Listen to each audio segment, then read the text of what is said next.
Hi everyone, Lauren and Kayla again with Elite Athletics. Our next exercise that we're going to go into, you will see being done in any gym across America, it's the back squat. A lot of people, women especially, ask me about the back squat. They're a little bit intimidated getting into it, so I'm going to go just step by step on how to make it the most effective exercise for you. So Kayla here is going to line herself up right in the center of the bar. Go ahead and do that, Kayla. Hands are going to be a bit wider than shoulder width apart. She'll slide them out there. We want to make sure that the bar rests on the back muscles, on your upper traps right there. You're not going to be pulling it into your neck here. So she's going to push through her heels and lift to a standing position. Just a couple steps away from the rack. You don't want to get too far away.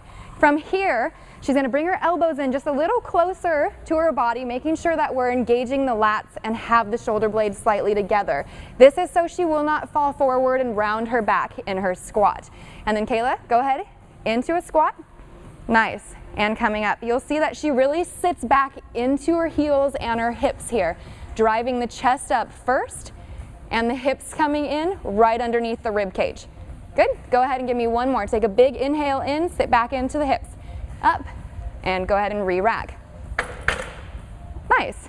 When doing this squat, just like the deadlift, very important to make sure that your weight is shifted back into the hips and the heels.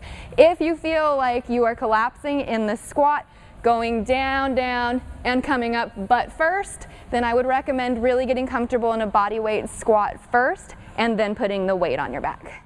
All right, moving on to this squat next. And just wanted to say that typically we wouldn't have anybody squat away from the squat rack, but just so that we can show up and down the chain where your body positioning should be, we're having Kayla do it in this special circumstance. So go ahead and come up, Kayla, move away from the squat rack. There you go. I'm going to have her start with the feet a little bit wider than hips width apart.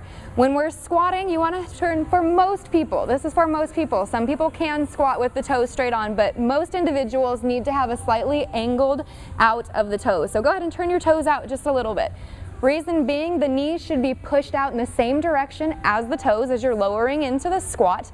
The hips as well should abduct, move away from the body so that we get this nice angle of ankle, knee, and hip all traveling in the same path. I'm going to move out of the way so she can execute the squat, keeping the core very tight. Beautiful. Push through the heels and come right up. Full extension at the top, just like the kettlebell swing. You want to stand up really tall at the end of the movement. Perfect.